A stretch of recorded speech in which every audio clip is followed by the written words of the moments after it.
So as I said, and before starting, we have joined multiple people. So this is the biggest panel webinar we are doing, or podcast if you're listening to it in the recording. And so we have a bunch of people today that will help us to demystify and get more information about this. So maybe before we start, I love to present each one, but nobody is better to present himself than everybody. So Adam, can you present yourself? Absolutely. Thanks, Etienne. My name's Adam Zalkin. I head up our sales team at MindBody. I have been in the industry for about 2 years now, and I'm looking forward to sharing the stage with my fellow presenters and sharing a little bit about what we're experiencing from a technology perspective. Wonderful. So yes, MindBody, for people that don't know it, which is pretty much rare, it's a software for appointments, scheduling, payments for fitness facilities. Yeah. Is it a good presentation? Sorry about that. Yeah, I always assume that everybody knows what MindBody was, so I guess I should build in to my introduction next time a high-level overview of MindBody. No stress, I'm taking care. Nathalie, do you want to present you? Bonjour, everyone. Lovely to be with you here today. I have had the pleasure of working in the industry for going on 30 years now, always absolutely dedicated to exercise adherence. Therefore, this is a subject matter that's very much close to my heart. It's actually what I studied, was exercise psychology and moving people towards sticking to their programs and sticking to the physical activity that they engage in. Most people would probably know me from my last big job, which was vice president of Cafe Pro. I moved to Montreal almost 5 years ago to be closer to family, and now I'm the coach and cupid of the fitness industry, helping people thrive in their careers and their businesses and help as many people in their communities as they can. Wonderful. That's super complete. David, do you want to unmute yourself to present you? Yes. Can you hear me there, Etienne? Nice to hear you. My name's David. So I've been living in France for the last 25 years, but I'm actually from London and Loughborough Physical Education Sports Science graduate from long ago yesteryear.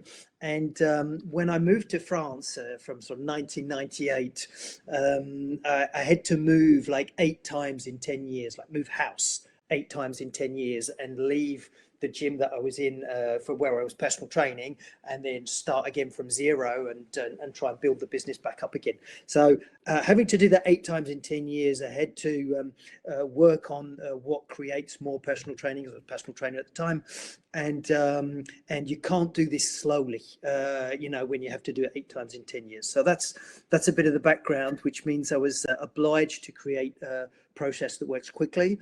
And then from there on, I went around the world looking at the different process that makes personal training work better in clubs for personal trainers and gym managers. And since that time, over the last sort of 15 years, I've live trained over 3,000 personal trainers and fitness managers to help them put in place more personal training in their clubs than they ever thought possible. Wonderful. And last little details about David that he's not saying is that he's actually drinking a beer behind his healthy camera. lifestyle factors. So everybody. Just to be, since he's in France, so it's the time for the beer for him. On the other side and completely on the west of Canada, so we are more in the morning, we have Hélène. Nice to meet you again. Yes, hi everyone. It's nice to meet you. And David, I'm on as Etienne said, I'm on the opposite side, so I've got my coffee on the go in Vancouver, British Columbia. And so my name is Hélène in français, and I'm the founder of Function First Coaching.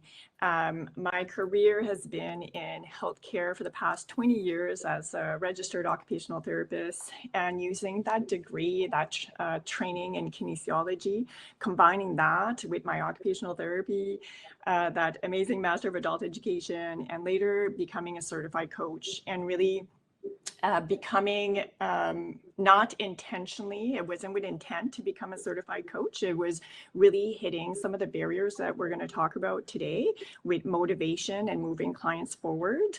And just using that experience to support athletic therapists, physical therapists, trainers, and just having been in so many programs and gyms myself, being at the world stage of figure skating in my career, and just knowing the blocks that we're facing in your field, and just motivated to support people to be healthier and live their best lives that they can.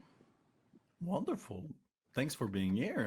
And we finish with Perry. So, Perry, can you present? Hello, everyone. Etienne, thank you again for having me. My name is Perry Tuccriarone. I'm currently the Director of Business Development for the Neo Fitness Network. It's part of the Neo out-of-home Canadian advertising network. It's been around for about 20 years. It's new to the fitness industry. I'm launching it, and it's really a very unique advertising platform where it's a free advertising tool where fitness facilities can advertise and monetize their club using our screens. But what's unique about it, we provide an opportunity for the facilities to market and advertise their business outside of their four walls as well too. The reason I'm here as well, I've been in the fitness industry over 25 years, owning, managing, consulting fitness clubs across North America, including the software side of things. And I'm also a provincial council member on the Fitness Industry Council of Canada. For those who are not aware, not-for-profit trade association, representing 6,000 plus Canadian fitness clubs across our wonderful country. And I'm honored to be here and excited to contribute. Wonderful. Thanks again, everybody, to be here. As everybody listening to us today know, we are always asking to our panelists or our speakers to be available and to give as much value as possible. So today, during this event, all of our experts, the five of them, will teach you the fundamentals of client retention. And we really wanted them to provide you ready-to-use strategies also. And to start, I think we'll start with Perry, because you had a good point when we were preparing this webinar. You said that the end goal was not to keep the client. So what did you met with this, and what is your experience? Well, the end goal, the goal is, if you look after your clients and look after your members, the retention will happen, will happen naturally. Because fitness, you want to talk about how it impacts the life of the member from outside the gym. So you need to learn, when you talk to your members and set members on the programming, their true or emotional reason why they're at your fitness club. And you want to have them focus on a path to their goals based on their life, and share how the goals connect to improving their life. So essentially what you're doing is you're painting a picture of fitness in their life, not your expectations. What I mean by that, for example, if someone says, hey, I want to lose weight. Well, why do they want to lose weight? Is it to improve their family life? Do they have a health issue? Spend time with their children, their grandchildren, whatever it may be. And that is a true reason they're trying to improve their health, to improve their lifestyle. So those are the areas you really need to focus on. And if you accomplish those goals looking after that, then you will keep those clients, and your retention goes up proportionally, a lot higher rate. Yeah. So the client retention is more like a consequence of doing well your job as a fitness facility or fitness professional. Exactly. It's a result. As a result of you doing your job properly, and looking after your member properly, the result is the retention. Yeah.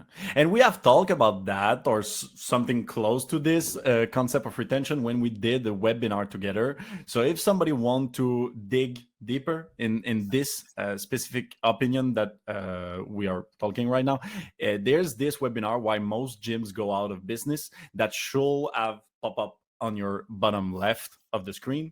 So you can just click on it and save it for later. When this will finish, you can just go deeper into this. We are talking then about client retention as also client then communication, for sure. And this, Hélène, is pretty much your main job, or your main expertise. So when we're talking together, you're always talking about active listening.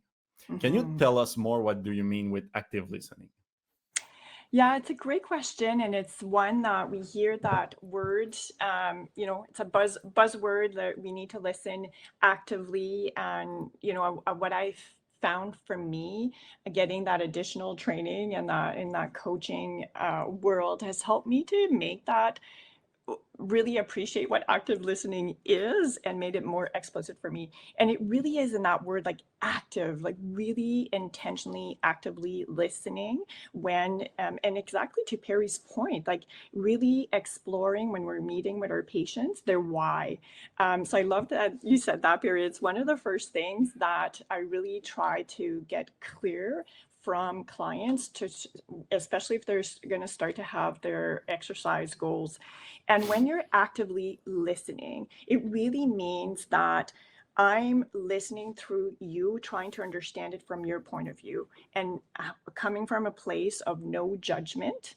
And it really is asking, I love that slide, asking the right question in their context and really coming to a place of not wanting to fix it for them, which makes it sounds easy, but to really pay attention. And if you've got a distraction or your own experience as you're listening to your clients about their why, it really is about catching that, blocking it so that you could really truly listen and understand their perception, the way they view it, and digging deeper. So one of my tips that I often give is I try to go with open-ended questions first and foremost, because you'll learn about your client much better if you don't ask a yes/no question. But that why question that Barry was talking about is one that I'll focus on just to tap into their motivation. And then they say to avoid those why questions because it could sound like accusatory. So, but when you're using that a gentle approach and digging into that, coming from a curiosity and asking those whys, and really I will ask it 3 or 4 times, and what will that give you, and what will that give you, and just keep going deeper into their whys to link to their motivation. Yeah, most of the time, and when we're talking about active listening, it's like people think that you have it or know that skills, but on your side you're always saying that it's a skill that can be learned, and so you can teach it. It really is a muscle you need to practice. And I've come to appreciate there's many habits for active listening. So one that I've started to get more comfortable with practice is be comfortable with silence. Ask that open-ended question, give them that space to reflect. And for me to be uncomfortable with just that moment of silence, that might just be 10 or 12 seconds, but could feel very uncomfortable. But what you can uncover, and that just habit of just giving that moment of silence can be very impactful, especially if clients are dealing with barriers to moving forward with their exercise routine. And those are pretty much how to do active listening that you have gave us when we were preparing this webinar. So do you have more details about all of this short list of elements for doing actively listen? Yeah, I think that nonverbal is something that we may not be paying attention at times. And so just doing a check-in with ourselves and having that eye contact with our clients can make an impact. Not looking down, maybe not taking notes, maybe putting that aside and really trying to build that relationship and really making them feel heard and listened to. And that can support to build that trust. And if you can have that trust, it can really dial up that engagement and their participation in the program and the service that you're providing them. Wow, thanks. And if people want to push or dig deeper into this subject, also into the actively listening, you have on the bottom left a new pop-up that just raised that is guiding you to the webinar that we did with Hélène. So I highly suggest you to click on it so you can follow up on this subject and just get better at this. And if you want, Hélène is also doing some trainings about this active listening that you could follow to develop that skills. Another point that we're not talking that much normally, and we were supposed to have another expert for talking about that, but so I will take it instead, because it's also something that we're truly believing in Hexfit. So I'm all all good to manage it. It's the sharing of data. Sharing of data between all of the professionals. Most of the time when you are in a gym or fitness facility, everybody is like an individual, like freelance, and you have multiple professionals not working together at all. But sharing data is making like a cohesion into the gym facility. It's making a cohesion between, for the client. He's believing that he's received by the entire gym facility and not just by one coach. If this coach is leaving, it's avoiding the coach to live with all of his clients, because all of the other professional also know about the case. If in your gym you have maybe like physio, kinesiologist, coach, or nutritionist, and you have multiple people together, if the client need to repeat everything from one professional to the other one, it's really the kind of things that can quickly reduce the perception of value and the perception of expertise of your gym facility. And this is why we're always saying about sharing data, interprofessionality that is becoming more and more trendy. And so like Hexfit is allowing you this kind of sharing, but you can always have other tools that will allow you this kind of sharing. But the important point here is just to make sure that all of your professionals are working together in the same goal, the goal that Perry, you said earlier, providing the best value for the client, answering his needs, and reaching the goal of the client. So everybody needs to work together, sharing the information and not being like kind of privately or private things on it. If any of you guys have something to say when somebody else is, like, if you have some opinion, feel free to unmute and just to raise your hand, like in school, no stress. Yeah. Can I dive 1 minute into what Helen was going on? Yeah. There? Because it's really cool, the whole active listening thing, Helen. It's maybe not easy for everybody or every personal trainer to understand how important active listening is, and you kind of don't get it until you have it taken away from you. So that I just quickly, I mean, I am an empathic moron. I have handicap filters which prevent me from actually understanding what emotions people are feeling when they're in front of me, which means that I have to actually process all this detail about actually saying, right, this guy said this thing, and then I've got to ask him this question to make sure that he understands that I'm actually interested in him. Do you know, I'm like obliged to go through this process, otherwise I can't get anything out of anybody.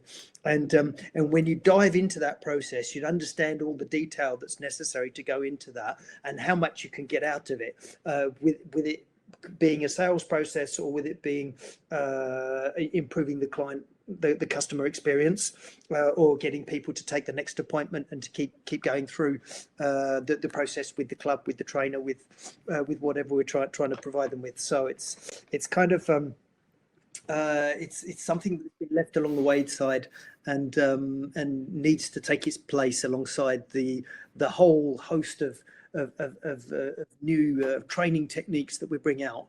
This is massively important alongside all these things. Yeah, big up to you, Helen. Yeah.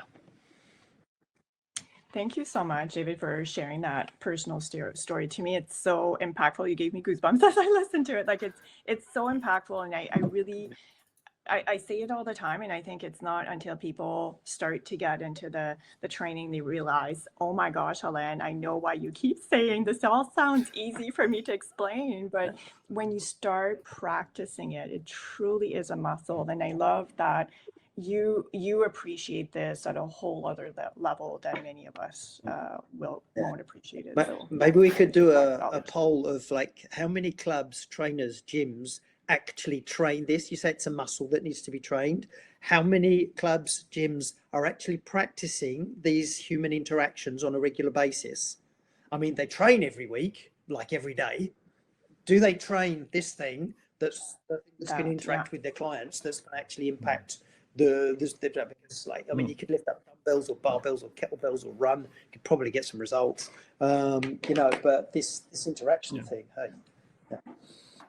And you're a good advocate of this, David, of doing like role play and to just try to fake discussions to practice those kind of skills. I'm following you on the social media, and you're really advocating for this kind of practices. Yeah, you've got to practice it all the time. Yeah. Use it or lose it, mate. Yeah. So something that most of the time at Hexfit we're saying is that you want or know the client will finish by lacking motivation. Like it's just automatic. It's just an obligation. We are working for changing daily habits with the clients. We are working with people that are not moving, that are not actively moving or doing sports, and we want them to introduce that as a daily habits. So it's really a complex thing. It's an obligation. They are arriving in January, they have a bunch of motivation, but it's an obligation, and the stats are saying it in February, in March, when the results are not that fast, are different, when the temperature is changing, doesn't matter which is the trigger, the motivation will go down. So most of the time we will say the goal is not to prevent the lack of motivation, but more to detect it and do something about it. And David, I know you are joining us on that point, and you have a lot of resources about this.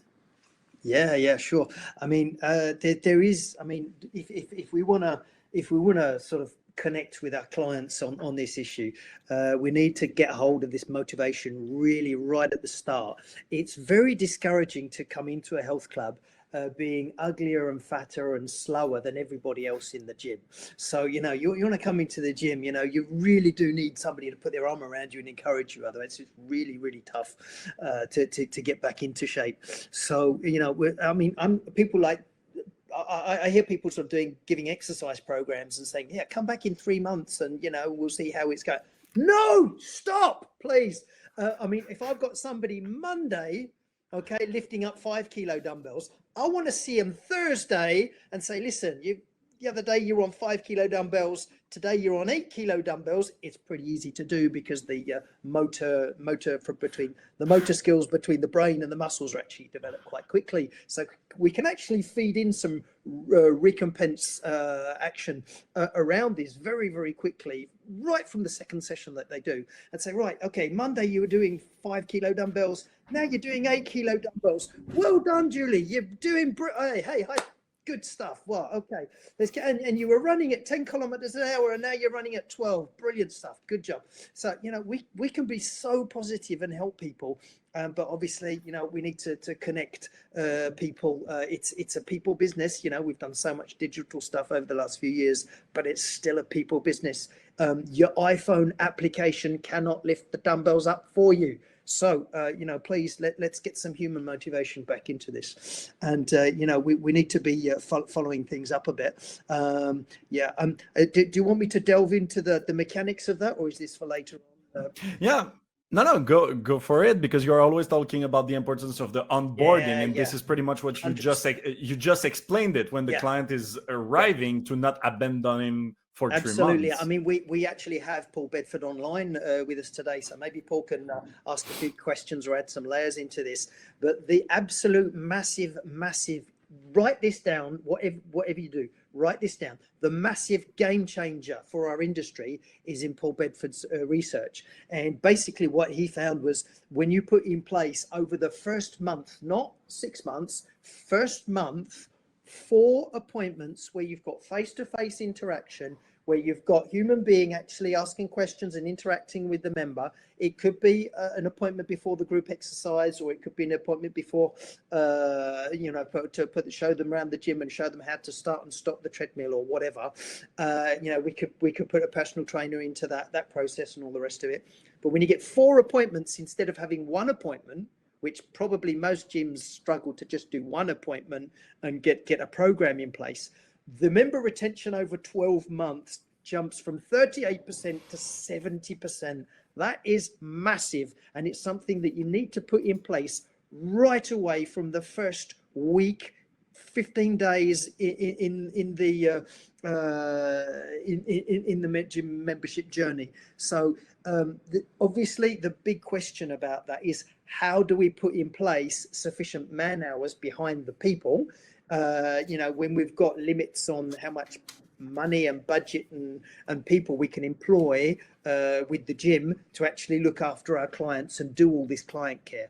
But it's really, really well worth doing. So what I would say to people is the how do we put this in place is really at the center of what we should be doing. And what I would like for every single gym manager to be looking at, whether or not your personal trainers are salaried personal trainers or independent personal trainers, it is really, really important that we make sure that we get, if you can count the 1, 2, 3, 4th point on this, the appointment with a personal trainer. This isn't first personal training session. This isn't training session. This is sitting down and discussing the project with the new client, with the personal trainer, looking at how did your first couple of appointments go? How did your first group class go? How did your first program go? Oh, you had a back problem the next morning because the person isn't used to moving. He's used to sitting down in front of his Excel spreadsheets, and we need to be quite comforting at that point and helping the person get through this. And sometimes it might be, okay, we need to change a few of the exercises. Let's have a look at your posture. Let's have a look at your suppleness. Let's have a look at how your hips and your back are moving. Right, I can give you a few stretches that can help you take some of the pressure off your back. I can give you a couple of abdominal or lower back exercises going to help you. We can take some of these exercises out and bring them back in later so that you can actually get through the next couple of workouts without having your back hurting the next morning. And just helping people with that much is amazing difference, because we have so many people that join health clubs, they start moving, the next day their back hurts or whatever, or they're stiff everywhere, and it's a big shock to their system. They're not used to this, and they just sit there going, Jesus Christ, why did I buy a gym membership? I'm not built for this. I mean, that we can think of that as being as faulty as we like. That is their perception, and we need to help people say, okay, these are teething problems. This is normal. We can help you with this. We can change a few exercises, and we can make this so that your next few workouts, it works out better for you. Now, whether or not that gym member actually buys personal training thereafter isn't the point. The point is, if we get that point of contact done and validating that the previous point of contacts went well or not, and then changing the next few points of contacts and reprogramming the next bit in their activity, wow, that's amazing. That is how we're going to get this jump in progress that we can get over the next few months. So if we can get that bit done, now we need to work on a few bits if we want to get our numbers up to scratch, and I'll show you the numbers in a second. Now you need to work on, if we go from the first point where we're joining the club, we need to look at how we're describing and prescribing the services. What's included in the gym membership, what's not included in the gym membership, what are the advantages of spending a little bit more money on this? Here's why you should take this appointment with this personal trainer, whether you buy or not.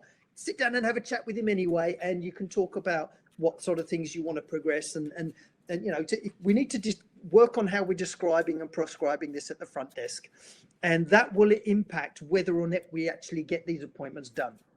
So that's the first point. The second point is, when you get to see the personal trainer, what are the soft skills, as Helen was saying, what are the listening skills like? All these little details, it goes much, much further than the technical skills.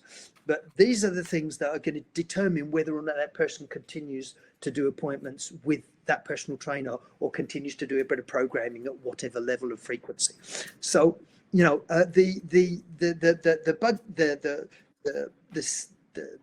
short of it is this: measure your conversions from new members, what percentage you're getting to meet the personal trainer so that he can make sure that all this process is going well, and what percentage of these people meeting the personal trainer actually continue to do something with personal trainer there. Because you all have in your club a personal trainer rock star who's killing it. Every time he sits down with somebody, they sign a contract. And you have other personal trainers where every time they sit down with a personal trainer, they run away from the gym and we never see them again.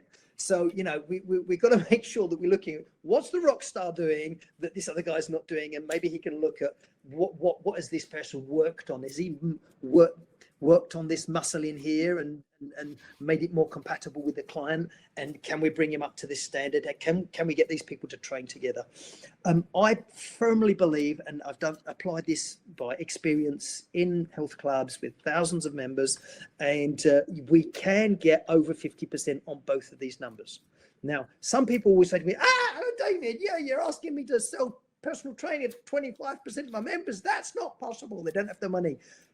Just put that to one side a bit. Just focus on the human. Okay, we can do it. It's just we need to have this thing needs to work better and not this thing working better. Okay, so we can do it. But it does need attention to detail in the process. But if we do that, whether the client buys or not, we're bringing up the level of our human interaction and bringing up the level of satisfaction, and whether the client buys or not, we're going to get loads more client fidelity off the back of this, and that will help us do a load of things better. We must please have our training, our protocols, and our measures of success working exactly the same as all the other parts of the gym. When you have people on the front desk doing selling gym membership, you have your sales training, you have your numbers that you're looking at. How many calls have you had today? How many people have you got coming in? How many of these people coming in? How many people are buying the gym membership? You're measuring the success and you're applying process, and you're doing role play with your salespeople. Okay. You have with your group exercise, you have maybe your Let's Mills or your Zumba class or your pre-choreography or the content that you've worked on together or whatever it is, to make sure that the quality of the content is there. And then you're measuring the numbers of how many people each gym instructor is bringing into the class. We're measuring the success and working on that. You get to the personal training and you get to the gym instructors or anything that's happening on the individual training zones or the weights and cardio areas in the gym. And it's do whatever you like, guys. And I'm not talking about putting in place your healthy lifestyle analysis. We need to role play on what's going on exactly on your listening skills and your soft skills and your sales skills and the customer experience and the visual, auditive and kinesthetic cueing skills. And when you're animating a session, is this personal trainer giving a wow experience so that when somebody comes out of that session, somebody's going, wow, that guy was awesome. I had a great time with him, a brilliant workout. That I would so much recommend this guy to all of my friends. I'm going to keep coming back and I'm going to keep paying and I'm going to keep, And this is, we really, really need to look in very minute detail as to how we're doing this. Okay, so if we want to talk about sales, we'll talk about customer experience. We can delve into that detail another day. And when we do that, that will allow us. That will allow us to. Oh well, what slide we have? Yeah. That will allow us to do all the other stuff. That will allow us to do that will allow us to have the necessary time sat down with somebody to do the client care. You had sore muscles last week and we need to change the weights or change the exercise, or the client didn't understand the program and or we need to listen to him, or he's tired this week, or he's stressed, or he's got problems at work, he's got problems with his family, hasn't slept this week or whatever, then we need to modify the programs and stuff like that. Can we measure the progress, how much he was lifting last week? Can we congratulate him by the programs and stuff like that? Can we track his frequency? Can we ask him how? All the other stuff, checking that the people are coming in regularly and doing their stuff. We can do that from the point at which we have quality time interacting with that human being. And that will allow us to do all of the healthy lifestyle factors. Here in France, we have 21 points that we go through, seven stress management, 7 nutritional and 7 physical activity points on their healthy lifestyle questionnaire. And all of these points are linked up not only to their healthy lifestyle bit, but also to the aesthetic bit, which they can see. So whether they're losing a few kilos or putting a bit of muscle on or whatever, so we can link these things together and make all this work together. So, but we need to be measuring and training our brain muscles. And based on that, we're talking about the human touch, a lot about it. But maybe Adam, I'm just thinking about you because everybody knows that I'm a techie guy and you're working with MindBody. Like that's fine. We want KPIs, we want percentage, we want automatic appointment or task for scheduling an appointment. We're talking about a lot of things that most of the gyms cannot manage easily. And I already see most of the gym facility creating an Excel file to try to manage it. So maybe just quick, how MindBody can automatize it at scale and help us. Yeah, and you hit the nail on the head, right? We're not trying to displace the human touch. What we're trying to do is take on things like how do you access your data? How do you gain insights from your data? How do you supplement and ensure that the active listening that you've conducted gets communicated to other team members that may be working with the same client? How do you track KPIs? These are all things that both MindBody and Hexfit do a great job of inside and outside of the gym. And you stole my thunder a little bit. I'll continue to talk about this later on in the webinar. But we're really making sure that that we're enabling as opposed to replacing the kinesiologist or the physical therapist. And that's key and a big part of my job is understanding how do businesses and how do professionals interact day to day, and what are ways that we can make it easier on them while also providing the best customer experience that they can. And a part of that is having very simplistic technology that supplements the human touch and allows you to gain insights and share data across your business. Exactly, and it's really this. It's if like the software MindBody is able to create automatic follow-up task in my calendar in my software, then I have more time to manage the client, the human touch.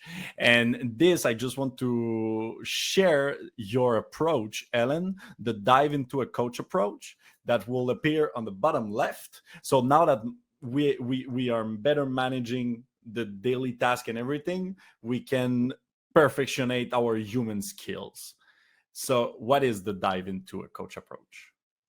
Yes, essentially a micro-credentialing program I put together when I realized this was such a missing piece in healthcare, in the field, when I would have loved for my coaches when I was a figure skater to use that approach with me, much further I would have been along. But what I realized was that motivation was so often a barrier for helping people move forward, and to really have the tools to be able to manage a dialogue, manage someone to move forward when the barrier is one of perception.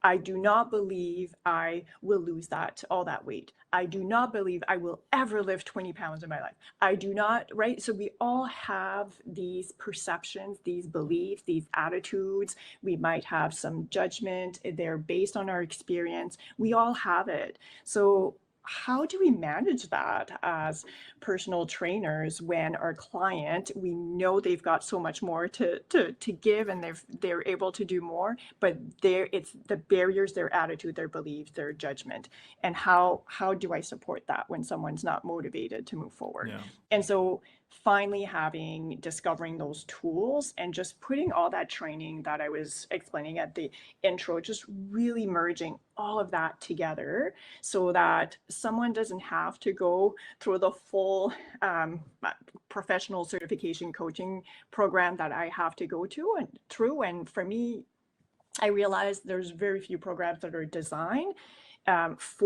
made by healthcare for healthcare. And my training was really speaking to leaders, which is fantastic. But this approach, it was really trying to develop it so we can use it with our patients, with our clients, so that we can support them. So everybody, you can click if you want to just learn more on the bottom left of the page. You add the pop-up that normally just arrived. Perry, I'm coming back to you because you said something that was really really interesting me that it's something that even at Hexfit we are applying it for our professional client. You said service must be an obsession. And it's really relating me with like some books about customer relationship, customer success that I have loved, that we have put in place in Hexfit. But as a gym manager, because you already have been a gym manager, Perry, what do you mean and how is it transposing to the gym management to make service as an obsession? No problem. Obsession is fun, and it's also a commitment to that obsession. So you want to commit to have that service for your members, okay?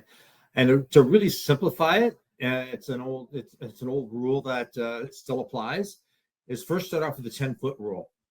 Anyone within 10 feet of any of your staffer, just say hi, just say hello, just make that eye contact, right? It's really important, smiles, highs, goodbyes, making that eye contact go a long way to, making that member feel welcome. Because part of them at the fitness club as well, too, is to enjoy the experience, not to go in and work out and go. They want to enjoy the experience there. And if you improve the experience, you'll build that retention. And I've ran clubs and consulted clubs before where all of a sudden the big brand new, fitness centers open up just down the street.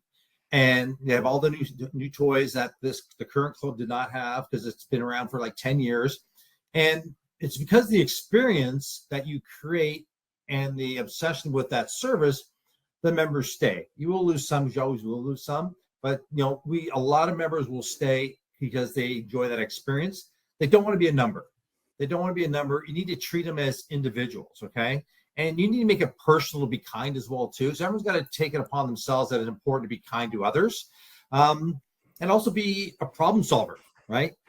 If someone if someone walks by any of your staff sees them. If not only if they ask you a question, but they see them kind of wandering, ask if you can help them. If they ask you a question, and if you don't have the answer, just don't say, "Oh, I'm sorry, I don't know." Just say, "You know what? That's a great question. Let me find someone who can help you," and then direct them or find the person who can help them with their problem as well too, or their question. And the key to this, it starts at the top.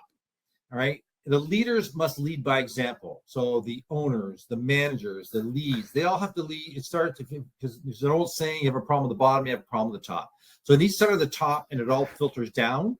And if I'm a receptionist and my lead admin is doing it, if I'm a sales rep and my sales manager is doing it, if the club general manager is doing it, then I'm going to do it. I'm more apt to do it because they're leading by example. It's a key component as well too. So the way you treat members, make them feel welcome, is what's going to keep them coming. And then now you have all the extra tools for communication, right? Just through trainers, through technology if it's a training client, in between sessions, there's automated notifications of the members, or the trainer can send, "Okay, you're not with me for another week, so here's the things I'd like you to do in the interim." There's also software out there that works on behavioral change. So there's a lot of tools out there in addition to the human interaction, but it all comes back to that human interaction. Yeah, the 10-foot law. We can call it like this. And I really love this one. So everybody keep it in note because it's clearly something easy to put in place that can make a lot of difference. And the other thing, and Nathalie, we are talking about that a lot. It's people don't want to go to the gym for just, for strengthening, and they want to have fun when they go to the gym. They want to have pleasure, and you're really like the queen for this. You're making everybody feel good and happy when they're training with you, and you have worked with Ken Fit Pro that is teaching how to teach for personal training. So what do you mean, and how can a coach or a gym make it fun to go train? Because most of the time it's not, and we are also keeping a vocabulary that it's making it not fun. Yeah, I think that so it comes from studying what actually helps behavior modification related to physical activity, and we us people in the fitness industry, those of us that do this for a living, or those of us that are passionate about fitness and have it as a habit, most of us for a really long time, think that results are what drive adherence. And so we create these 30-day transformation programs, 60-day transformation programs, and we're really, really pushing to the results. But the reality is it's the same thing like diets. We understand it for nutrition, trying to do something for a short period of time to get the results actually doesn't work. Somehow we forget to translate that to physical activity and movement. Pleasure and fun is actually the best predictor of exercise adherence, and pleasure for them. Maybe almost throwing up after 120 burpees is pleasureful for us, maybe not for the rest of the population, because we are statistically abnormal in how much we enjoy physical activity. And so programming pleasure and fun into exercise is really, really critical to help people stick with their programs. And to David's point earlier, most times at the beginning, and I think this is where the empathy comes in, and Hélène talked about that too, the short-term costs of physical activity far outweigh the long-term benefits. And I think we forget that. We're like, yeah, but, you know, and they're like, oh my God, everything hurts. And this is our face, right? It's madness. And there's no empathy when it comes to that. Focusing on what the short-term pleasure is. And the short-term pleasure is really much more linked to the mental health benefits of physical activity than to the physical health benefits. The physical health benefits take time. It's pain, money, and time at the beginning. But when it comes to the mental health benefits, the psychological ones, we're decreasing stress hormones. We automatically will very likely have better sleep. We automatically will have dopamine release. We automatically will have serotonin release. We'll have a sense of pride, a sense of accomplishment. The mental health benefits are instant gratification. The physical health benefits take a long time. So having that empathy with people and understanding that programming pleasure fun, which means coaching it, not from the no, I mean, we're still doing a lot of no pain, no gain, not from a no pain, no gain perspective, but from a how you feeling now? Isn't it great that instead of going home today, you actually dedicated to this? Maybe you didn't make it for the hour session, but for 45 minutes, you focused on yourself, you accomplished this. You are now much more relaxed to go home and have a wonderful evening with your family. This is what I mean by talking about fun. I'm not a cheerleader, clown. I mean, I think I'm funny. I think I'm fun and all of these things, but not everybody is. What I mean by customers want to have fun is focusing on the pleasure, which a lot of it has to do with, again, focus on mental health at the very beginning, related to physical activity, related to every single workout, connecting them with the pleasure of that. What that means for them is how we're going to help them come week after week after week. Yeah. And this is really important for reaching, because actually the industry of fitness is reaching like maximum 15% of the population in every countries. And the 15% will be the highest percentage in the best countries. Most of the time, like in Canada, will be around 8 or 9. In France, around 7, I think. In US, I absolutely don't know, maybe lower. And so maybe Adam, you know, but at the end, it's going to, the more we are making sport as happiness and fun, better we'll reach a bigger percentage of the population. We'll get more people that are right now going to walk in a park or that are actually active a bit, but they are not in our gym because for them it's not fun at all. And we've done a lot of, you're absolutely, it's in, and that 15 or less has been around since we've been in this. And I think for most of us, since we've been around, half of people who start an exercise program drop out within the first 3 to 6 months. And I mean, one day I'm going to want to retire and that needle needs to move or I won't, because we need to do a better job when it comes to that. And so remembering what that means to people, we've sold exercise as the punishment for the reward that is food for a good majority of the existence of our industry. No wonder people see it as a negative. We've sold it as a, you know, work off your holiday pounds and come to the gym, because most of the people that came to the gym had weight loss or physique goals. The reality is most people who want to move have goals far beyond that. So including physical activity and exercise and wellness versus having wellness be like self-care, bubble baths, and, you know, an ice cream sundae, and then having fitness here as the punishment, bringing it in as an integral part of wellness will help us tap into that other 85%. And I'm excited for us to do that together. And something I'm really like keeping in mind, and based on pretty much everything everybody you are saying, is that then the goal is really not just to sign a new membership, but to retain the person on the long term, to reach maybe the 6-month threshold that you just said, Natalie. So maybe that can be the new goal of every gym's owner, instead of just signing new membership. And we have done a webinar. Sorry, Perry, go. Yeah, so I just want to add one thing to this, which I think is really important for people to come in, is to manage their expectations as well. Because we know very well, you need to come in 2 or 3 times a week, 45 minutes to get, to attain some goals. The more often you come in, the longer you work out, the quicker you attain your goals. But you know what, I think we overlook, I just learned this recently from another group I'm involved with, another board I'm on, and I've changed my mindset. If I was running a club today, is manage expectations. So a lot of times, if you say you have to come in 3 times a week, and now you're coming in once a week, right? The member thinks they're failing. So I think, and this is my opinion, I think if you open up your mind to say, hey, you want to come in 3 times a week, but you know what? Coming in once a week is still good. It's better than what you're doing now. If you at least come in once a week until you can get up to 3 times a week, then that's a positive thing. So I think we really need to manage expectation of members instead of, forcing that part of, hey, you got to come in 3 times a week, push them. I got to find that balance of manage their expectations as well.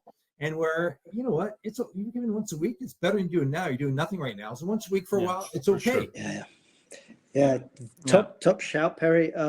We were looking at some of Paul Bedford's data earlier. Paul Bedford has actually been measuring not just member frequency of member visits, but also the delta of member visits as per what they were previously doing, and he's been showing a huge negative impact of reduction, negative delta in the frequency of their visits, and this being more important than the actual number of visits per se. Somebody started by doing once a week and they continue doing once a week, it's not really a problem because they're used to doing that. But if somebody started doing 3 times a week and gone down to once a week, that's a problem for them.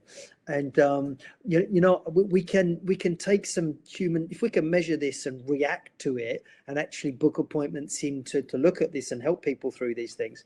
I mean, just the fact of having a human being sitting down and saying something to you like, do you know that the gap between 0 workouts and 1 workout, this is the biggest impact, and by far the biggest impact you can have on your health and longevity and heart health and avoiding all sorts of health problems and mental health and all that. So, yeah.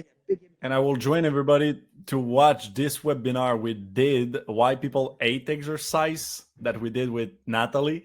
I think the title is pretty much saying exactly what we're talking right now, that we need to improve this perspective from the customers about our industry.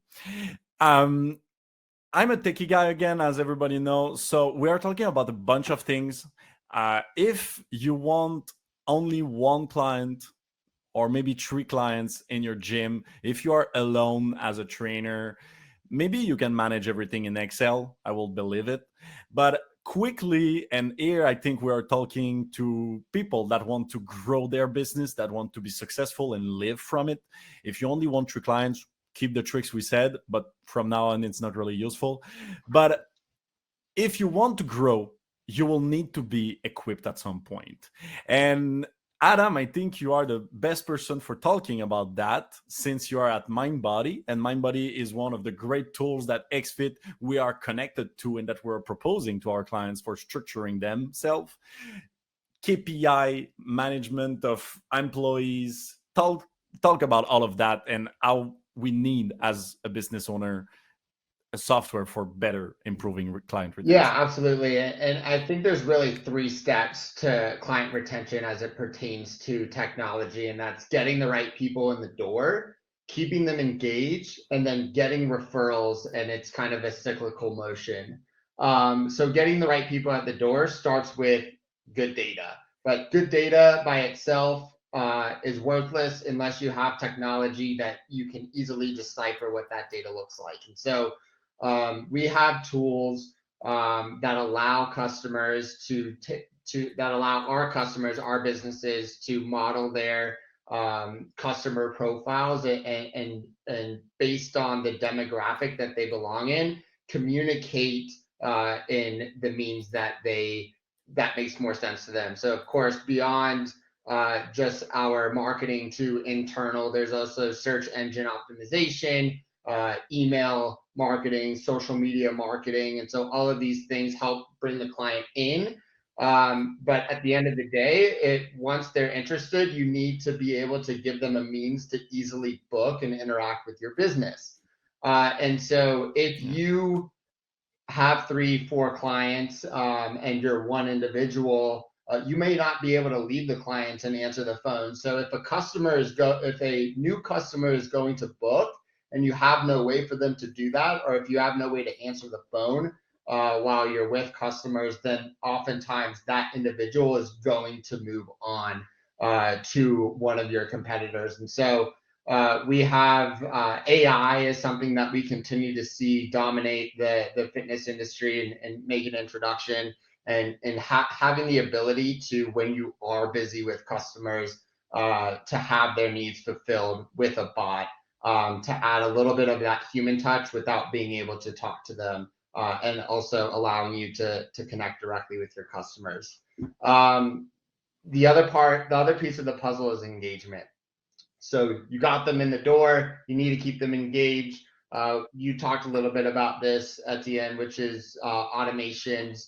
So marketing at key points in the customer's journey, and being able to take more of a hands-off approach, but also keeping them engaged while they're in the gym is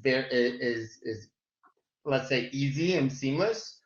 What tools are available outside of the gym, and that's where this partnership with Hexfit has been really good. And we've seen a lot of customers come to us looking for both solutions inside and outside of the gym. But also with COVID, virtual wellness has been at the forefront. And so we thought that we would see a dip in virtual wellness, but it continues to come up as being a need. And so really we want to be able to touch both inside and outside of the gym our clients, and making sure that they have what they need. And then quickly, the last one, asking for referrals. Don't be afraid to ask for referrals. It's such a critical part of naturally building your business. And you know that if somebody is having fun in your gym, is interested in what you have to offer, they are going to likely want to bring in their friends who naturally will fit into your ideal customer. Yeah. And everybody at Hexfit, we're proposing always the best, at least what we think is the best. And I see a lot of customers or clients that are not well equipped already with something. And so I'm always saying that the best day for getting equipped was yesterday, and the next best day is today. So if you want, you can click on the bottom left for getting more information about MindBody, because they truly have a complete software that is allowing you to do those kind of follow-up. Evan, I know AI is trendy, but I saw demos of this part of their software a long time before it was trendy. So they are ahead of competition also into those kind of features. And they are really providing data that then can be used for creating a better customer relationship or concentrating your effort on the right thing. Just before we leave everybody each other, because we are completing the time we had all together, there was one last thing that I really wanted to see all together. And Nathalie, I think you can be the best for talking about that on your side. Most of the time we see people starting big campaign of marketing and Facebook and getting into sales tunnel or things really complex for no reason. Nathalie, can you tell us the first thing that our gym facility, gym owner or personal trainer need to put in place? Building trust. First thing you need Thanks. to do is build trust. And trust comes from being super authentic to what you do incredibly well, to the mission or the promise or the vision that you have for them. And doing that, you build trust by that being a good match for who you are. So the authenticity and the integrity was the first bit. And the second bit is consistency. And it's really tough not to get distracted because there's incredible trends out there. There's other people doing other things that sadly you're looking at on social media at 5 o'clock in the morning.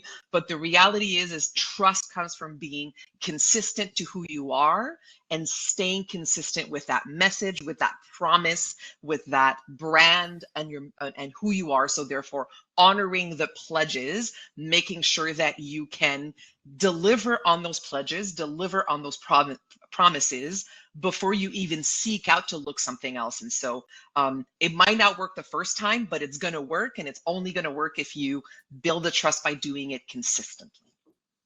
Wonderful. And for everybody, I want you to live with some homeworks, some things to do. So I'm sharing you the workbook of Nathalie. I don't know if Nathalie, you want to take 1 second for talking about it, but I will highly suggest all of you to fulfill it. Yeah, so the workbook is a free resource for you to work through that teaches us how to strengthen mental health through fitness. So it's a little bit what I talked about earlier. All of us are talking about mental health, but I don't think we're all really confident in delivering that communication and the message. And so I go over some of the top ways that physical activity and exercising actually helps strengthen mental health. And happy to deliver that for free to anybody who wants to grab it. Wonderful. Then everybody, thanks a lot for having joined this webinar. Thanks for having worked with me. So we entered the 1 hour we had promised to everybody listening to us. Honestly, I think we could have continued for 2 more hours. We have shortened some stuff everywhere. I'm really sorry. My goal was to keep it in 1 hour, but everybody listening to us, as we always say, all of those experts are available for discussion. Okay, so all of those experts, you had multiple links during the webinar that I hope you have clicked on them. If you didn't, just write us on our social media of Hexfit and we'll give them back to you. But all of those experts can talk further and deeper on your specific case without any problem. So you have all of those experts for you. Thanks, everybody. Thanks, everybody listening to the podcast, and we see each other in maybe other webinar in the future.